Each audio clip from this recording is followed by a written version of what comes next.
Well, thank you everyone for joining us this afternoon. This is it's a Sunshine State Digital Network webinar on grant writing. My name is Crystal Thomas. I'm a member of the SSDN Training Working Group, and the working group is who put this webinar together.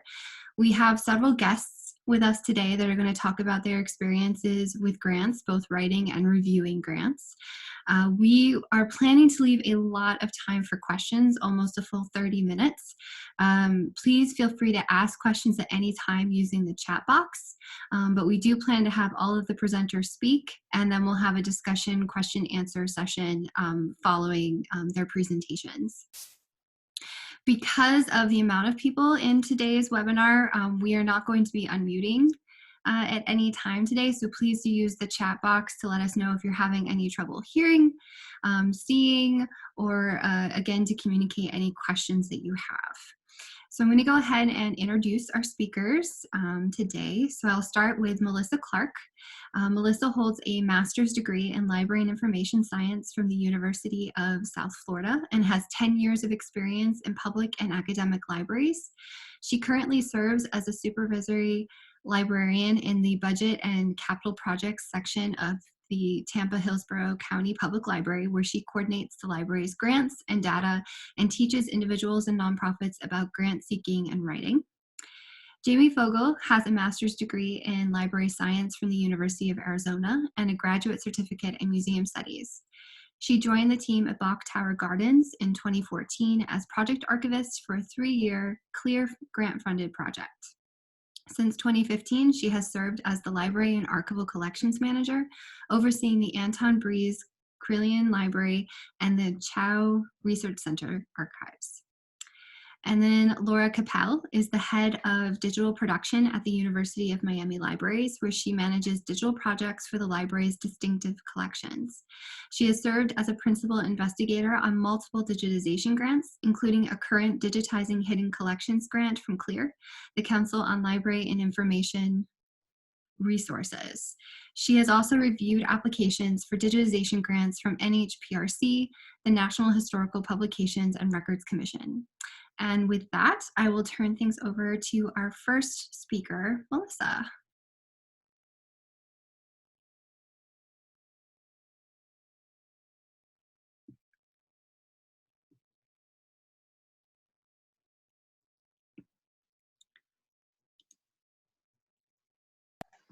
Hi there. Sorry about that. Thanks, Crystal. Can everyone hear me?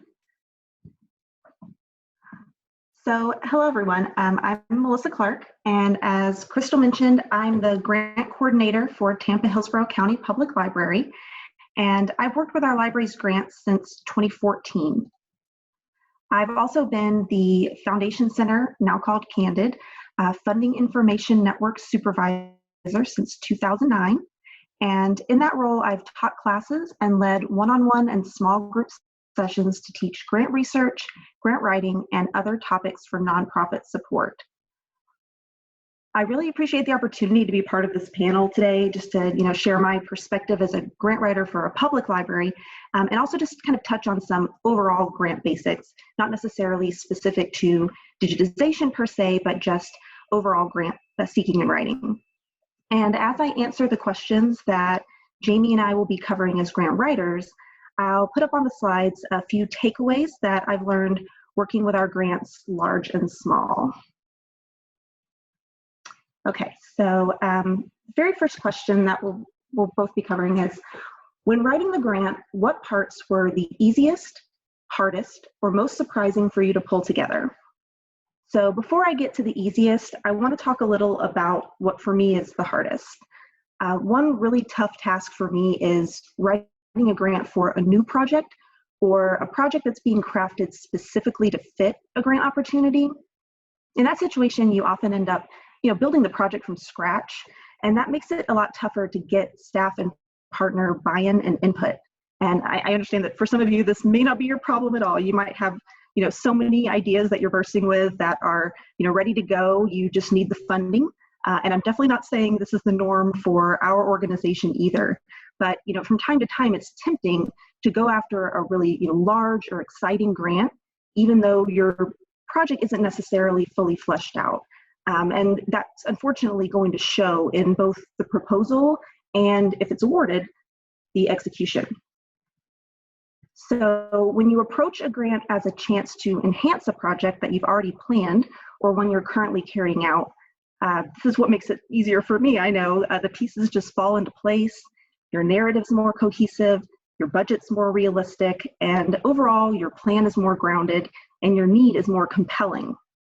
And also, if you work from this model and you don't get funded, you often can continue your work even if it's on a smaller scale, because you've really worked through the project, you know the nuts and bolts, and you know what it will take to carry it out, so maybe you're able to do it on more of a pilot level. So as for the most surprising to pull together, for me it's more, the most satisfying to pull together would be the need statement. As the library's data coordinator as well, I really enjoy finding those compelling statistics about the community and about the need we're trying to meet, and weaving them into the context of our specific project and what we're trying to do. When it's your own passion project, you're really excited about it, you have to kind of find that balance where you're still showing your community knowledge, you're getting across how much you care about it and how important it is, but you're not really inserting your perspective on why it's needed or your opinion on how it can be solved. It's really still focused on a clearly documented need and evidence-based approaches for meeting those needs. And those needs don't seem insurmountable, but they definitely are pressing and important. Next question, did you submit your grant for feedback? What sort of feedback did you get, and was it helpful? So the grants I have experience with didn't really offer an opportunity to submit a draft for feedback. I've definitely asked questions and encouraged that. I'll be saying that throughout. But I know many, especially those larger federal programs, do offer an opportunity for review. When you can do that, and whether it's with the program office or just with your peers, it's really incredibly valuable to share your grant application with others before submitting, and of course allowing enough time to make any changes that might come from those conversations.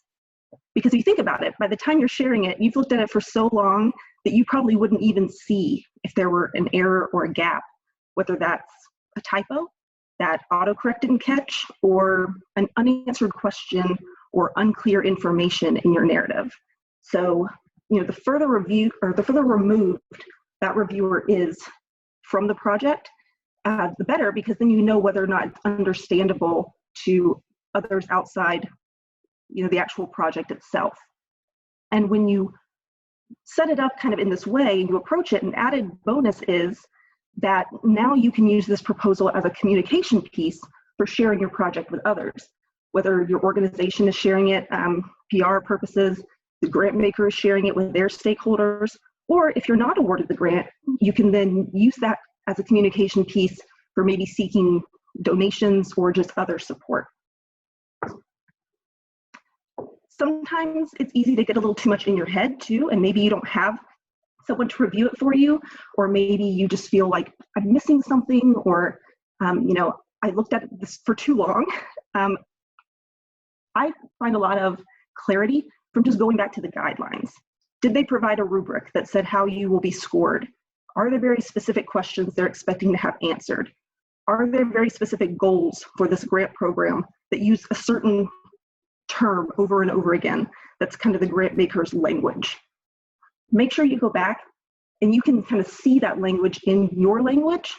And also, you don't know if you're going to be the first or the 500th proposal that they're reading. So you don't want to make extra work for that reviewer. You want to make sure that reviewer can look at the guidelines or the rubric, look at your proposal, and just check all those boxes, and can clearly see that you have your act together. You've really thought this through, and you've really followed their guidelines.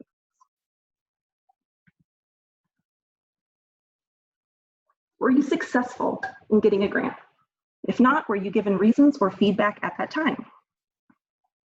So we're fortunate in that we've been fairly strategic in what we apply for, and so we've been mostly successful, but like any organization, there are going to be a few grants that we're not selected for. And when we haven't been awarded a grant, we've sometimes gotten the feedback that other organizations were able to show a greater organizational need. So not necessarily a community need, but we are a large library in a government department, maybe a little more stable than a nonprofit doing similar work, or we might be able to move forward with the project even if we weren't awarded the grant. So that's one way to kind of overcome what could be an obstacle, is reframing that perception of our organization as a large library with resources to mean that we're a very capable library who will be a great partner and who can leverage those grant dollars alongside our own resources for a really strong return on investment. Because that is something that grant makers really do care about. They care about how far their dollar is going to go, whether we can actually carry out the project, and the big buzzword, sustainability. When their grant money ends, is this project going to continue? A no is not necessarily a never. It could just be a not right now.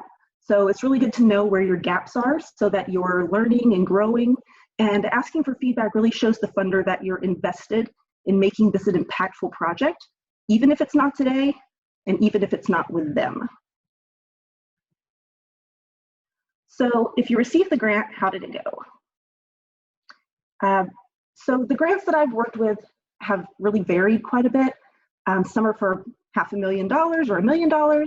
They involve a lot of different internal and external departments working together. And then others are relatively smaller. Maybe we applied through our friends group.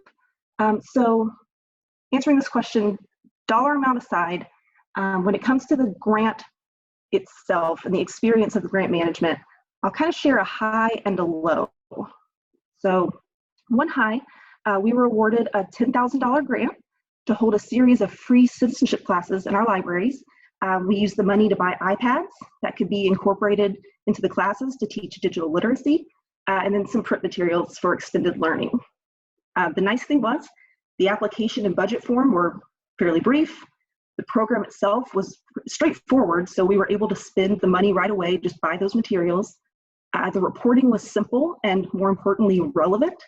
We didn't have to come up with any new rubrics or outcomes necessarily. These were things we were already collecting.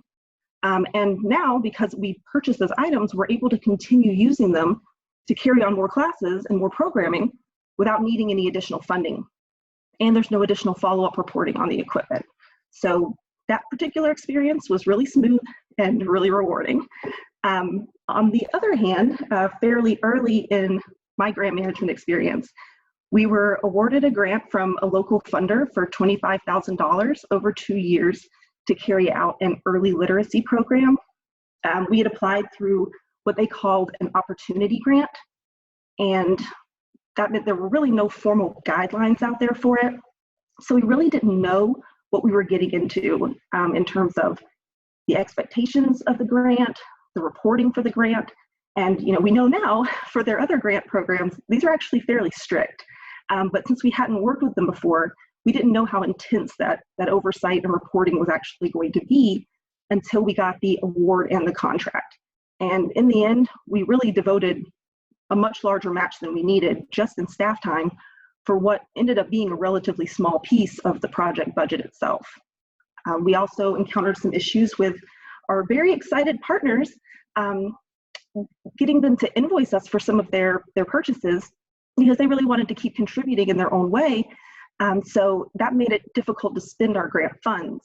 And that's not a position you really ever want to be in. And within reason, some funders will let you move funds within categories, but even that is a lot of work, and especially with this particular funder. So my advice there is if there are no guidelines, or if it's unclear from the guidelines, what you're really committing your organization or your team to doing, ask. Reach out to that program contact, ask strategic questions.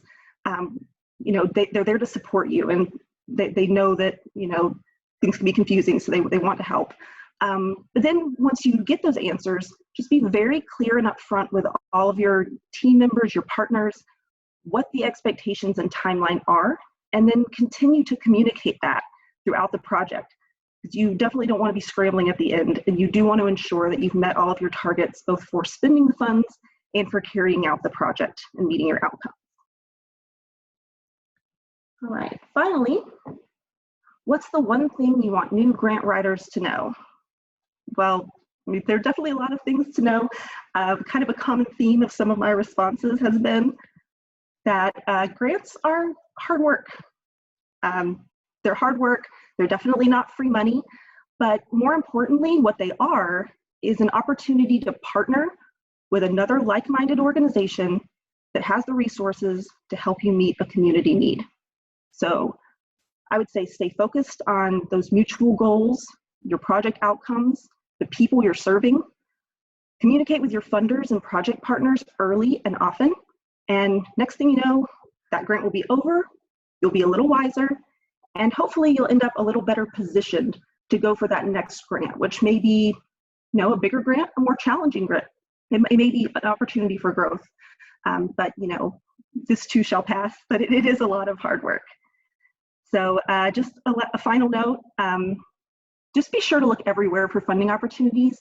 You don't want to limit yourself to what is advertised for your traditional services or your traditional organization type.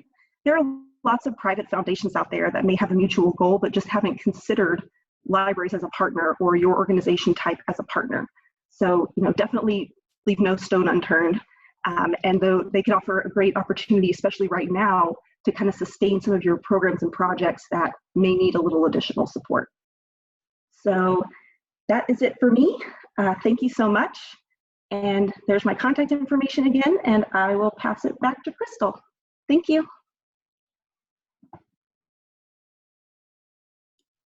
Thank you, Melissa. All right, Jaime will be next.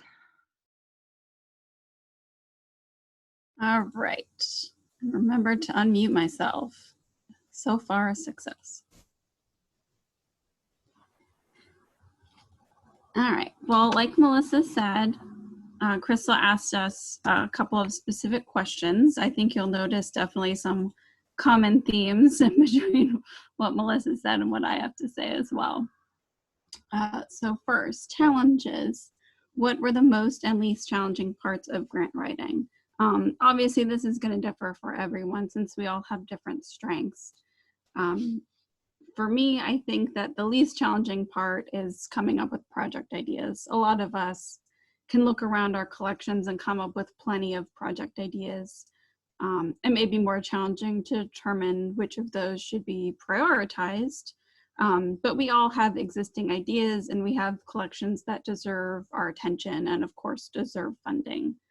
The most challenging part for me is actually the writing of the narrative, making the case why the materials are unique, why they have historic value, and how they will be used. We all know about our own collections and we know why they're important and interesting and deserving, but it can be challenging to explain in a clear and concise manner to someone who's completely unfamiliar with your organizations and your collections, especially when there's usually a limited word count. I know some people who are really great at this, but this is just one area in particular that I struggle with.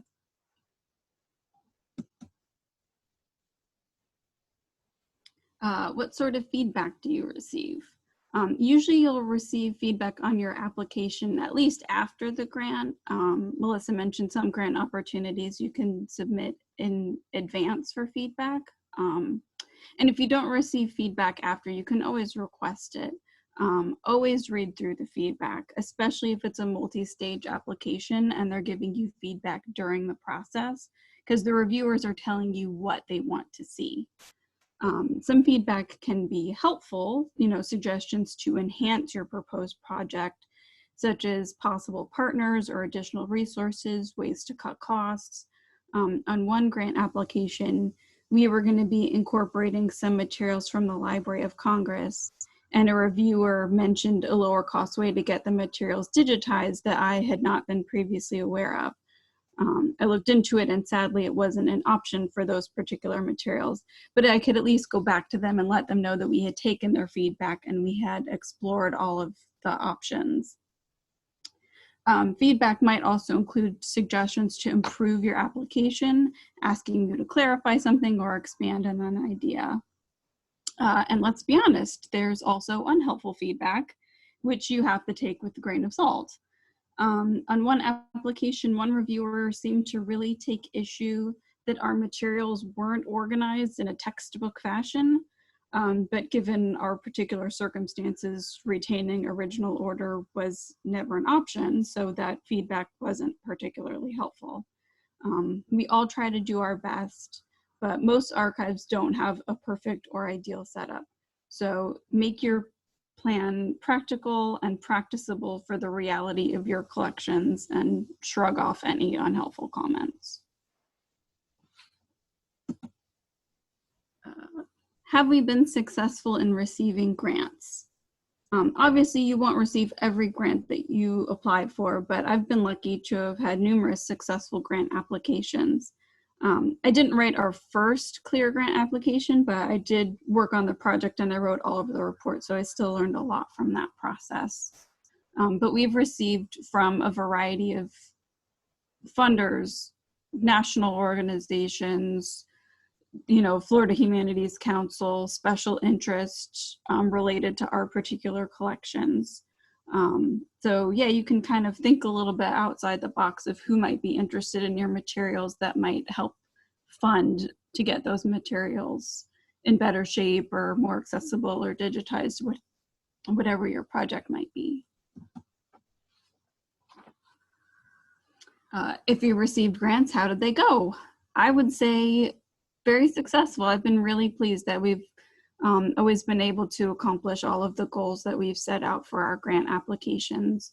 And our successful grants have allowed us to accomplish a lot of good work, including processing materials, digitizing materials, creating exhibits, purchasing supplies. And then advice that I would give to new grant writers. I thought I'd stick in a photo of my dog there to cheer everyone up. Echoing what Melissa said, I would say find a grant that suits your needs rather than trying to adapt your grant project to fit the grant requirements. Your application is more likely to be successful and you won't waste resources trying to fulfill components that you only added to sort of squeeze it into the grant requirements. I would say don't write it by yourself. Grant writing is hard work, and even if your situation means you're doing the lion's share, it's advantageous to have others read through your application before submitting it. It's always good to have a second set of eyes on anything for editing purposes, and for large grants, maybe ask someone outside of your organization or even outside of the field to read through it and make sure that your application is thorough and clear to a reviewer who may not be knowledgeable in the field. I would also say be realistic with your time and resources, both in terms of your proposed project and in writing the application itself. Make sure that you're asking for what you need for the project to be successful. And if the application is more time consuming than the return on the investment, it may not be worth your time. I've seen some insanely complicated applications for very small amounts of money. And I've seen simple applications for large amounts of money. Just, read through all of the requirements and be realistic with your own time. And don't be afraid to talk to the grantor and ask questions and advice. Some will review your application in advance. For one grant, I had 2 possible projects that would have been well suited for the grant program. So I emailed them, very briefly explained the 2 and asked which they thought would be a better fit. And they were very happy to tell me which they thought their viewers would be more interested in and be more likely to fund. For another one, we received, after Hurricane Irma, we received an emergency response grant. And we thought that we were going to need to tear down drywall and redo some things. And then, as time progressed, we realized that actually everything was, the walls were drying out okay. So we went back to them and asked if we could reallocate those funds toward some different needs that we had, but still related to, hurricane recovery. But grantors want you to be successful. That's why they funded your project. So if you have questions or problems, don't be afraid to talk to them. And last but not least, you can do it. Good luck.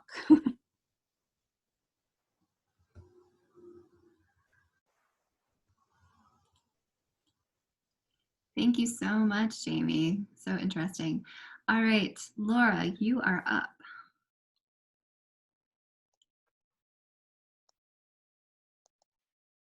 Hello, everyone. I'm really happy to be here today to talk about review grant application, kind of the other side of the coin here. But you'll find a lot of the things that I go over similar to what you've heard already this afternoon. So Crystal suggested some questions to go through, and see those are up on the screen. And so I'm just going to go through the questions, and then I'm happy to answer any other questions you might have. So for the first question, what is it like reviewing grant applications? Is there a matrix or a rubric to get the review process? I reviewed grant applications for NHPRC digitization grants a couple of times, and I found it to be an interesting and informative experience. It really gives you a good sense of the state of digitization across a wide range of different types of institutions. You get to see the type of organizations are interested in, collections that they're focusing on, the kind of outreach they're doing, and the technical processes of using. It also helps you to see where there are gaps, where more training, collaboration, outreach can be useful. I know the review experience is different for each grant agency, so what I say may be different depending on what grant you're applying for. Generally, when you're a grant reviewer, they give you a selection of applications to review in depth, and multiple people will read each application. The number of applications you review can vary depending on how many were submitted and the number of reviewers. And if it's a two-round application process, you might see all of the initial applications to help determine which are invited to apply for round 2, and then read a selection of full applications during the second round. And for the grants that I reviewed, the grant agency did provide a rubric. It was really helpful to add structure to the process and help ensure that you're evaluating all projects against the same set of criteria. A lot of times, the rubric asks you to provide a numerical score for the components of the application for things like impact, ability, work plan, sustainability, and how reasonable the budget is. There can also be a set of questions to answer about how the proposal aligns with the funding criteria. I may also ask about the strengths and weaknesses of the proposal. Okay, the second question. After you reviewed the applications, how did the rest of the process work? Again, this is something that differs depending on the funding agency. They're each going to have a different process, and some provide an overview of their review process on the list. For the NHPRC grants, the applications were reviewed by the State Historical Records Advisory Boards and then peer reviewers. After the peer reviewers provided their feedback, the commission sent the applicant any questions they had, plus an anonymous copy. The commission would send the applicant any questions they had, plus anonymous copies of the reviewers' comments. The applicants then had a chance to answer the questions and provide feedback. After that, the commission reviewed everything and then made funding recommendations to the Archivist of the United States, who had the final authority and selected the applicant. The whole process was governed by conflict of interest rules for fair and equal treatment for all of the applications. And again, this is just a process at NHPRC. Each funding agency is going to have their own process. Okay, question number 3. Were there any red flags that would remove an application from consideration? I can mention several things that stood out as red flags. And one of the main ones was the project plan and how achievable it was. Sometimes a project plan could be really lean on detail, and you couldn't get a clear sense of how the applicant actually planned to carry out the project. Or the project showed that the applicant didn't have a good grasp of what makes for a successful digital project. For the plan, you want to make sure you have all of the steps in your project. And for a digitization project, this could be things like technical specifications, the quantities of materials, timelines, and all of the steps that you're doing from the very beginning to the very end of your project. I think sometimes it can be challenging to write a clear project and if you don't have much experience with digitization, you may not know all the stuff that you need to include. So it can really help to run your project plan by someone who has digitization experience. And you can often talk to someone at the granting agency to feedback as you're working on your application. Or sometimes they'll also let you submit your application before the deadline to get feedback. A red flag is when the budget doesn't line up with proposed digitization. For example, if the overall per item has been really high, or if you list a lot of extraneous things in your don't seem directly relevant to your project. Most grant applications ask you to provide a budget narrative. It's really important to explain the rationale behind your costs. For example, when we ship materials to a digitization vendor, the university requires us to use a bonded art carrier for insurance purposes. This is way more expensive than FedEx, so I use the budget narrative to explain why costs are so high. And for digitization grants, the last red I'll mention is copyright. Be sure to clearly explain the copyright status of the materials you want to digitize. If there's any question about whether you have the legal right to make the materials available online, that can end your hopes of getting funded, no matter how strong the rest of your application is. And for the final question, as a reviewer, what is the one thing you would like new grant writers to know? The main thing that I would recommend is to familiarize yourself with the guidelines for preparing the proposal and make sure you follow those guidelines. When I review grants, one of the things that stands out for me is if the applicant hasn't followed the instructions, because it makes me wonder if they'll be able to successfully carry out the grant process. For some grants, I know the application can be really long and complicated, and you may not know the best way to get started. But granting agencies want to help you be successful. Sometimes on their website, they'll put up examples of successful applications that you can review. And a lot of times they'll have webinars or information sessions where you can learn more about the application process. And if you have questions, you can reach out to the granting agency for clarification. You can run ideas by them, get some informed feedback to make sure you're on the right track. And then I also have two more quick things I'd like to recommend.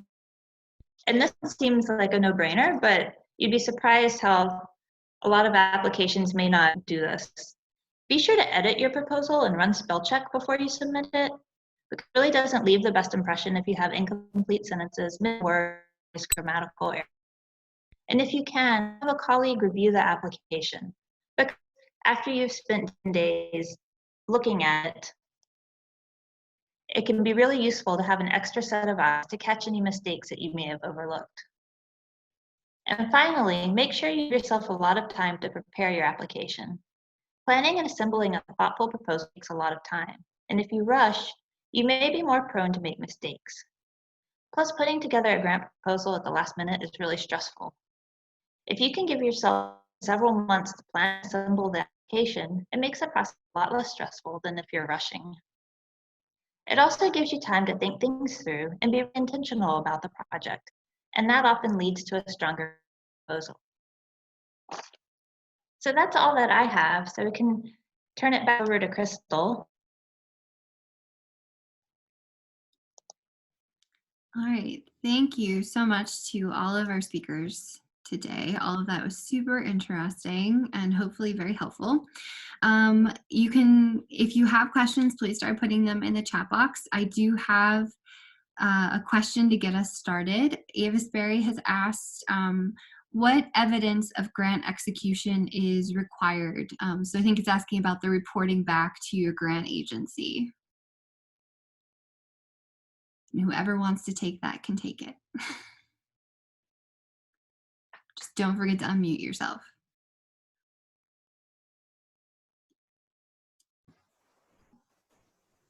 Oh, this is Melissa.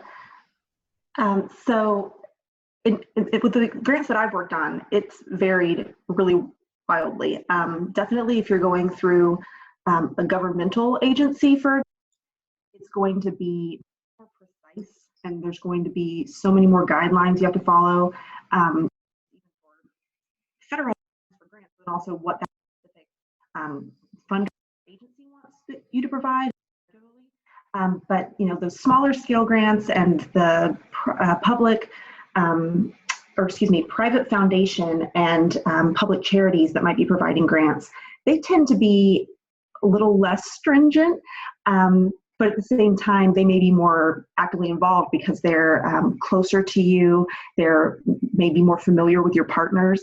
But yeah, it's definitely going to vary wildly. I mentioned earlier, I don't really have as much with the digitization experience, but I'll let Jaime and Laura speak to that, but I can imagine that is quite intense. So I'll stop there and let them take over.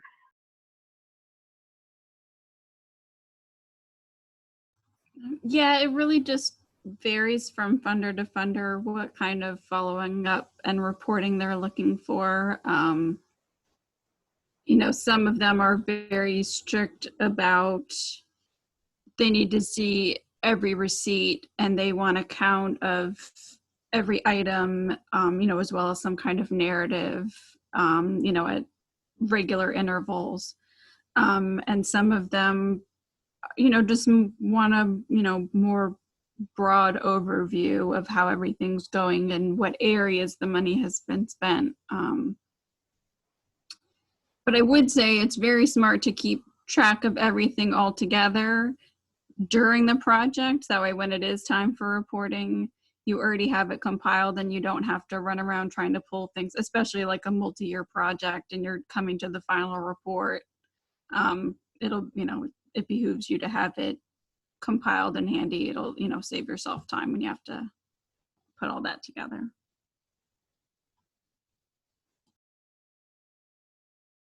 Hi, this is Laura, and I'll just second that.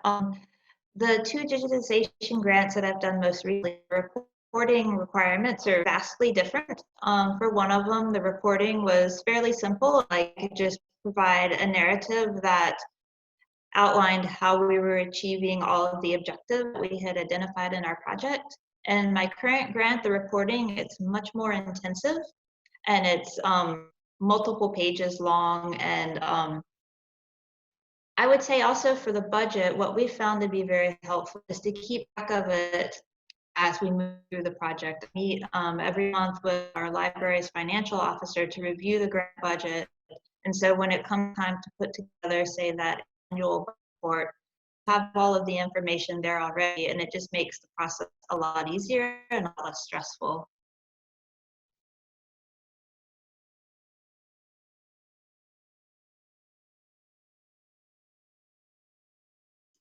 Great, thank you. So we have a question that kind of follows up a bit on that.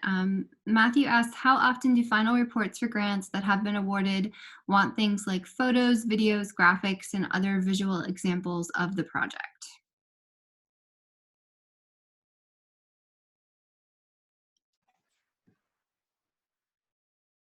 This is Melissa. I'll step in again. So again, with my side of the coin, where I work with a lot of private foundations for these grants, it really kind of depends on the nature of the project, whether it lends itself to that. But I know a lot of our funders very much want, especially photos. Some of them require things like the graphics to show that you've been following their communication guidelines for promoting and giving them recognition and credit. But things like photos, I found that they share those in their final reports as well. So like, for example, the state library, when we've had public library construction grants, when they do their big end of the year report, some pictures of our libraries have been part of that cover. So, you want to give them everything that they ask for and not a whole lot of what they don't. But in my experience, they have put a lot of value on those things because they can communicate the good work that they're helping to do in the community.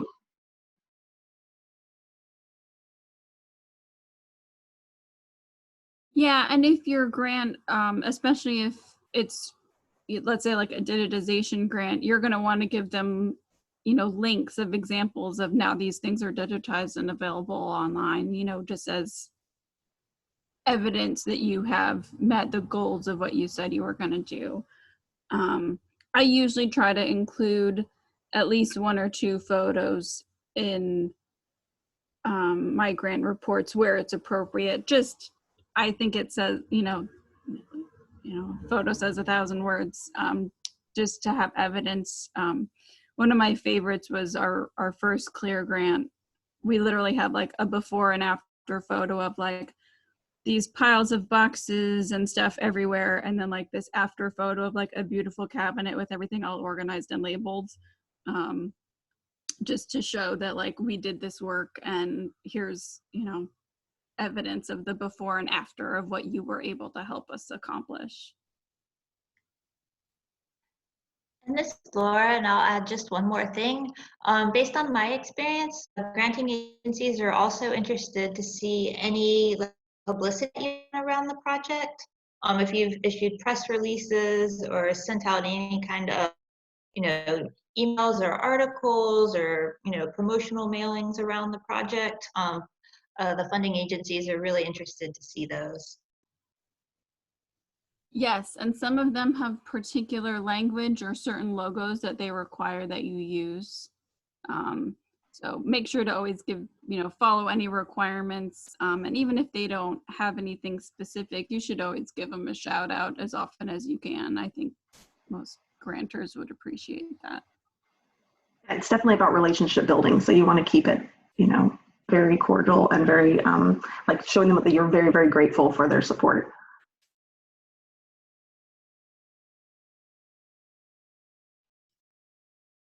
Great, thank you all for that. So our next question is from Beth. She asks, do you have any suggestions for go-to places for finding grant opportunities? I know of a few agencies to search, like the Florida Humanities Council, but I'm wondering if there is a centralized place someone can go to search.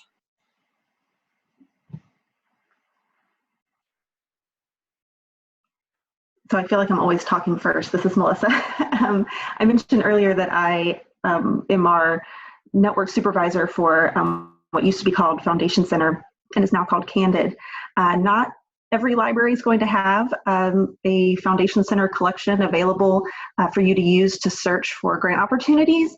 But if you are working either in a library or in something similar to what libraries support, there's actually a website that Foundation Center has put out called Visualizing Funding for Libraries, and it's kind of a free mini version of their full database that shows libraries that have received funding, who they received it from, for how much, when, and then they also have a free version of their full database that you can use to search when it comes to looking for a private foundation, company-sponsored foundation, and to a certain extent, federal government grants.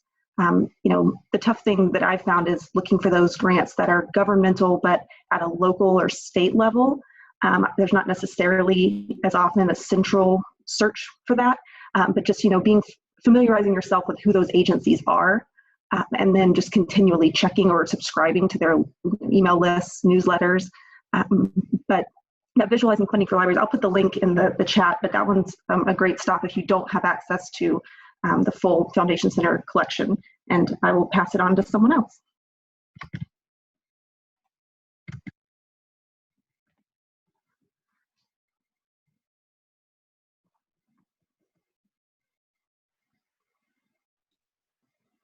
Thank you for that, Melissa. That'll be a really awesome resource. Jamie or Laura, did you have anything you wanted to add for that one? I don't have anything to add. All right, cool. Our next question is from Amy. She says, I've applied and received funding for certain grants where the amount of work involved far exceeded the monies received, but our library is of the mentality that it's better to have the history of being awarded grants than not. Do you agree?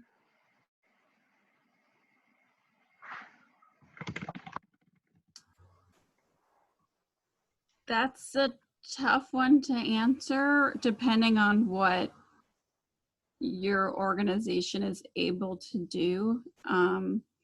You want to be realistic about your ask, and you don't want to overextend yourself or commit yourself to something that you're not really able to fulfill. You know, so some grants don't have a matching requirement and some grants do, and there's certainly nothing wrong with, you know, giving more on your end than was asked. You know, like if it's a 1-to-1 match and you're actually matching it 2-to-1, there's absolutely nothing wrong with that. I think it's better to know and have that plan going in. because you don't want to be caught unaware and not able to fulfill what you said you were going to. Not only for the granting purposes, but just for your own, you know, ability to complete your project.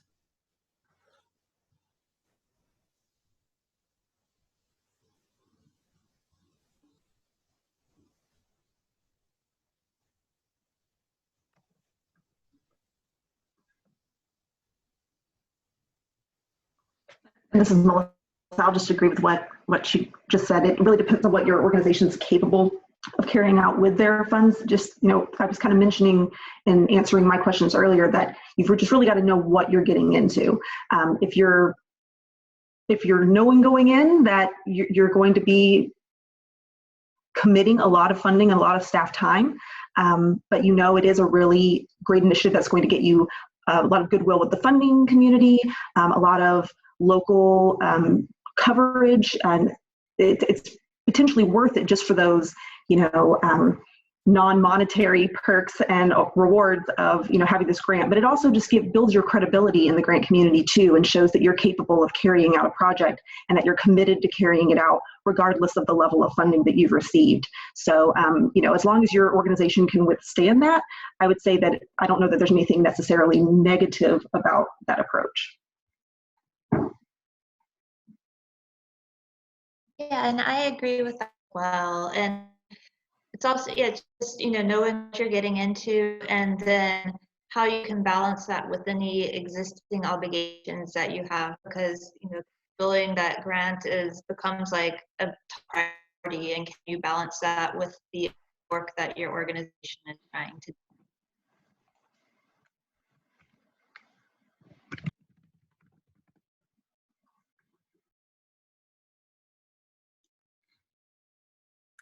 Great, thank you all.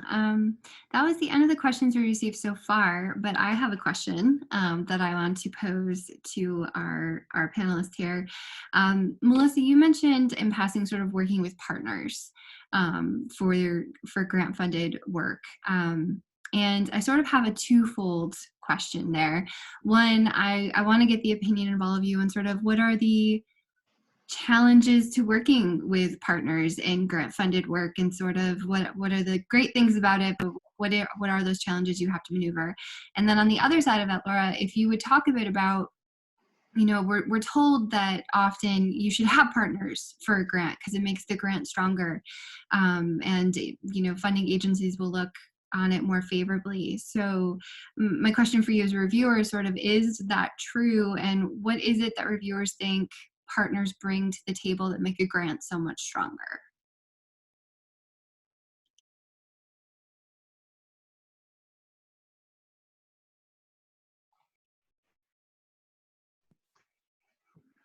Well, so since you mentioned me, I'll start, Melissa.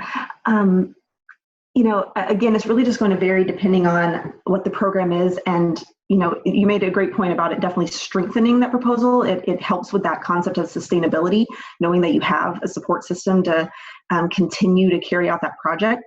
But there are going to be those complications that you're going to encounter just by the nature of you being different organizations with different levels of your own organizational oversight, and maybe slightly different in goals to this partnership.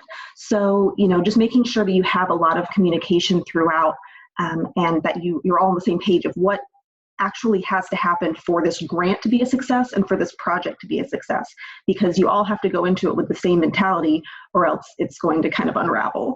And I'm going to put another link. I keep putting a lot of links in the chat, but I'm going to share one that's also, again, from Candid/Foundation Center. They had created I believe it's called Nonprofit Collaboration Hub, or something like that. I'll send it, where they took examples from a lot of different nonprofit and other organizations who have had partnerships and collaborations for grants, and had them kind of share the good, the bad, and the ugly. And it's now a free searchable database where you can find projects that have the type of partnership you're looking to do, and learn from those organizations what was successful, what wasn't, what they wish they'd done, and, you know, kind of the level and type of collaboration that they did. Hi, and this is Laura, and I'll say our current grant we're working on now, we have, there's 4 partners in the grant, and it's a rewarding experience. It's allowed us to work may not have otherwise worked with, and we've developed some really good relationships, but it requires more coordination and a lot of really good communication. And on the other side of, as a grant reviewer, a lot of agencies, funding agencies, do look really positively on collaborations. And I know in the digitization world, especially if you have a partnership with maybe an institution that has of experience with digitization, partnering with organizations in the local community that don't have as much experience, so that can leverage the experience of the larger institution, perhaps, and also partnerships between libraries and museums or different types of cultural heritage organizations that help build relationships between those organizations and help foster like a bigger, better outreach to the community. And those are also things that funding organizations are interested in.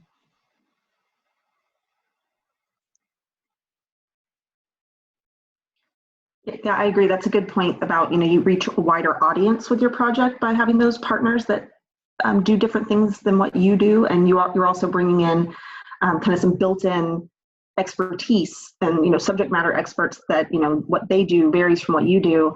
And you're able to make that project much stronger, more complete, and like I said, reach more people in different ways.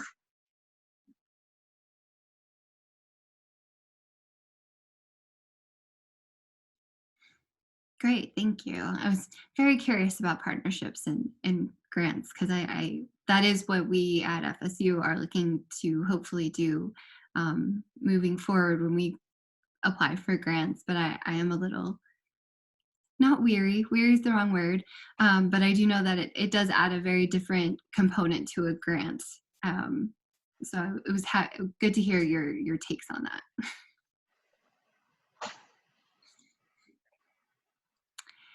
Did anyone have any other questions? Thank you, Melissa, for all of the resources that you have put in the chat. I think we've lost Jamie, unfortunately. I haven't seen her come back in.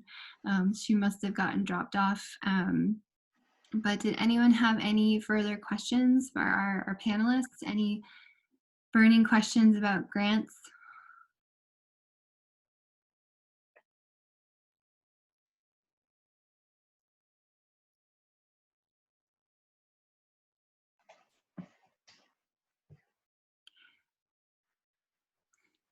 As people put in their thank yous, to Laura, Melissa, are there any final words of wisdom that you feel you must share before we head out? I noticed a really common thread across all 3 of our presentations. Follow the guidelines. It seems so simple, but sometimes you just get so laser focused on the project itself that, you've got to go back and revisit those original guidelines and the original intent, and just make sure you're not losing that. And then, those guidelines are, like she said, a big red flag. First of all, are you following the instructions? So just cannot emphasize enough how important it is to read and understand and follow those guidelines. Yeah, and I would say just don't be intimidated by the process of a grant. And even if you're not successful on your first go around, you can learn from that experience and build on that to create, go for another grant. And yeah, it's definitely, it's a lot of work, but it's a very rewarding experience as well. Yeah, absolutely. You're growing from it, even if it's not necessarily the most successful, and that can be frustrating. But at the same time, you're learning, and next time you'll be that much more successful, that much better, that much stronger, that much clearer, because now you know what your own personal pitfalls are and maybe where you had gaps in your previous proposal. All right, well, thank you to our 3 speakers. This was excellent, so informative, so interesting. Thank you to everyone who came today. As a reminder, this was sponsored by the Sunshine State Digital Network, which is the service hub for the Digital Public Library of America in Florida. I have up on the screen to the SSDN website, and then also to the SSDN search portal. That search portal is specific to Florida materials. So if you haven't explored that yet, take a look. And thanks again. This will be available as a recording probably by tomorrow. And you will also receive a post-webinar survey link. So please be sure to fill that out. That will help us keep creating webinar content that the community wants to hear. Thank you again to Laura, Jaime, and Melissa, and I hope you all have a wonderful rest of your day. Thank you. Thanks, Crystal.